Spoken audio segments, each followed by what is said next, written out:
Making courageous leaders. Why is this important? Let's jump into Behind the Book and find out more with Ken Cameron from Corporate Culture Shift and Russell Stratton of Blue Gem Learning. Let's find out more. I'm Heather Andrews, and on Behind the Book, we journey beyond the cover. On each episode, I dive deep into the minds of authors, unlocking the mysteries behind their literary creations. Discover the stories behind the book exclusively here with me. Welcome back with Ken and Russell. So what is next for you both? Well, I think you mentioned some of the products that we've got out there, so I think some of it is sort of doubling down on those. During COVID, if we can cast our mind back to the COVID era, as I call it, we had made a lot of connections, pretty much across North America, which we've been starting to do some work outside of the Western Canada, across the rest of North America. So we're looking to do more of that. I think that's a key thing, looking to sort of do more, and hopefully the new book coming out with Culture Revolution is going to just help get us back into people's front of mind again. I think with our podcast, if I mentioned that, we'll have, when you're watching this, we either will be just about to, or we'll just have had 100 episodes. So we made it to 100. So again, we'll be looking to have some more exciting guests on there with some great conversation. And if people haven't checked out the podcast, one of the things that we have is real life leaders talking about not just their experiences of leadership, but how they deal with having difficult workplace conversations. And why we chose real leaders is that we didn't necessarily want sage on the stage, somebody who says, mere mortal, this is how you do it, but also talks about this is what they've done and the challenges that they've had and what they've learned from it. Right. Because we think it's a lot more relatable to our audience if you're listening to people who are more like them rather than somebody that's aspirational. Right. So that's a couple of things that we'll be doing. I know, Ken, you've got something else you wanted to let people know about. Yeah, and before we do, I just got to talk about how much I love that podcast format that we've kind of evolved into over time. It happened with one episode where we had one individual who started to talk about a challenging and difficult conversation that he had in his workplace. And that individual was the one that we modeled the chapter in Cultural Revolution on. And it was a conversation in which the individual it was Martin Hunter. So I've forgotten the episode number, but it was Martin Hunter's episode. And he talked about how he was down working with his business partner in the Caribbean. It was a relatively small company, relatively small island, and so he was friends with his business colleague. Their wives were friends, their kids were friends, and his business partner just tore a strip off of a junior employee for almost no reason. And he took his business partner aside and said, this is not the kind of culture we build. It's not the kind of company we are. And I need you to apologize to this junior employee. And his CFO at the time refused to do it. So Martin chose to stand up for his principles and to stand up for the culture he valued, and knowing full well that it was going to destroy a friendship that was important not just to him, but also to his wife and also to the family. But that the culture of the company was paramount and was more important because that mattered. Yeah. And it also ties to something we talked about in episode 3, I think it was, where we talked about how you really can't separate the person in real life from the person that shows up in the workplace. And Martin did not do that. The values that he held dear as an individual and as a person were what he brought to that workplace conversation. Yeah. And that episode was so powerful that it informed the format for virtually every episode that followed. And that's now the format that we use, where for the first half is a get to know you conversation about who are you and where'd you get to in your company or in your career, sorry, I meant to say, and what is it that you want to share with our listeners. But then the second half is, as Russell says, tell us about the most difficult and challenging workplace conversation you've had. And to pick up on what you said, Russell, what I love about that is that I would say more than half of them are people describing a conversation that did not go well. Yes. So they're, as Russell said, they're not the sage on the stage. They are leaders who have tripped and fallen and then gotten up again. And the conversation that they share that didn't go well are often the best ones. I shouldn't say the best ones because I don't really want to put a value judgment on one or the other. But there's so much to learn from the conversation that doesn't go well. Yeah, And I think that's the case too in our live workshops, where we bring in a live actor and we have those participants come up and they have that conversation. And when they get stumped, they can call time out and check in with other participants, and they can swap out the hot seat. Somebody else can come up and take that seat.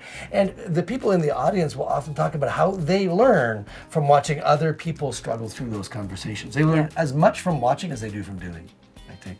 That's powerful. Thank you for sharing all of that. So what we're looking forward to is doing more of these podcast interviews, which we just love, and doing more of the live workshops, which we just enjoy. I just adore doing those, right? Yeah. Like, because you never know what's gonna happen. No two of them are the same, right? You never know what's gonna happen. Even if we're using the same scenario, it'll get customized for a new company, and it'll have even if we're using the same actor, it'll just be different. Yeah. Because there'll be different people in the room, and we have kind of a similar structured agenda, but we'll often throw in new things. And even on the fly, we'll just kind of take a left turn, and I'll usually get the eye from Russell. What's he doing? What's Ken talking about now?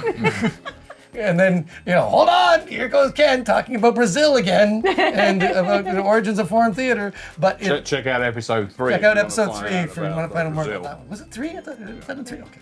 So then so that each workshop is its own unique entity. So it's always fun. Yeah. It's always exciting, even when we go back to the same company over and over again. Yeah. So talking about the workshops, one of the things that we do at least a couple of times a year. He said do. Did you get that?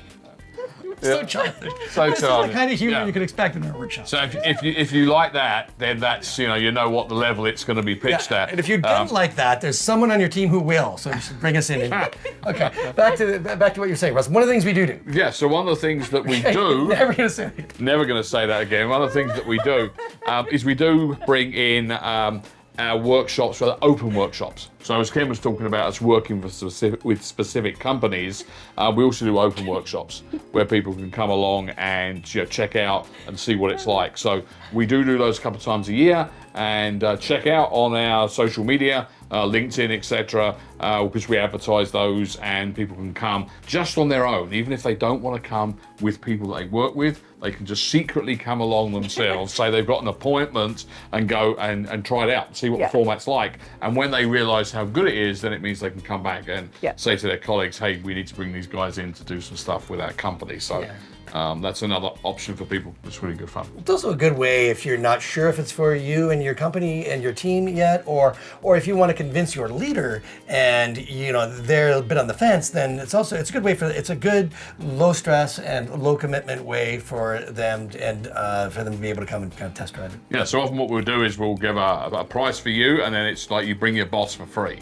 So if you want to be a bit of a suck up and sort of say, hey, look, I'm really good to my development, I've got a free ticket for you, there's a great opportunity for you to do that. So, or if you want to say, like, I got this workshop, but it's going to cost us $45, then you get them to pay for it. So you can do it either way you want to do that. With everything that you have done, Culture Revolution, to your podcast, to your book, to your workshops, what would be your wish for the impact that you would love to have in this world?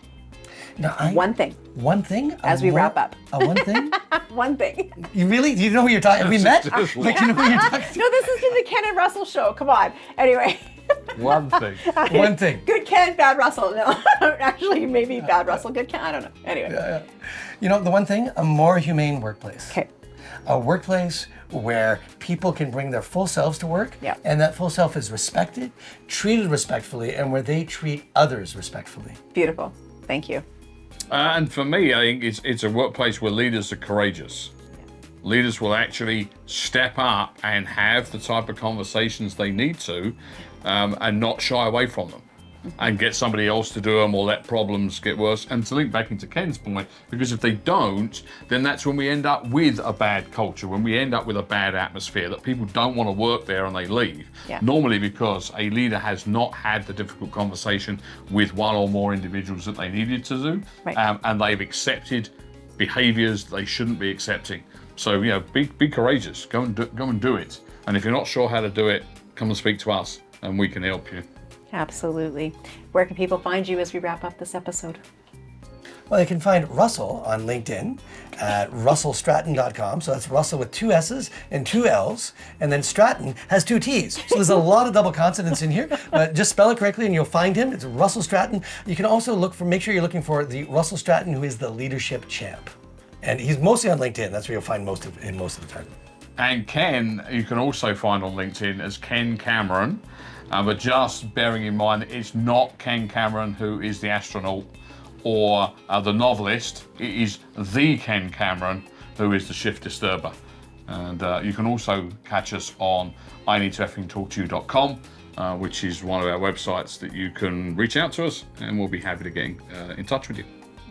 Thank you so much for coming on and being a part of Behind the Book, and it's been a very entertaining and impactful. Great. Well, thanks for not cutting us short and kicking us off the show. We really Absolutely not. It was, as you can see, I was laughing most of the time, so it was good. Great. Yeah, where do we send the invoice for that? Oh, there is no invoice. Sorry, I thought it was. No, we take that. It was a paying. Make sure you check out all of the reference points that Ken and Russell gave you, because it's truly impactful work that they're doing. Till next time, Behind the Book. See you then. It's been a literary voyage here on Behind the Book. My sincerest thanks to our featured authors for letting us peek behind the curtain. I'm Heather Andrews, urging you to keep exploring the vast universe of literature. Until our next chapter, happy reading.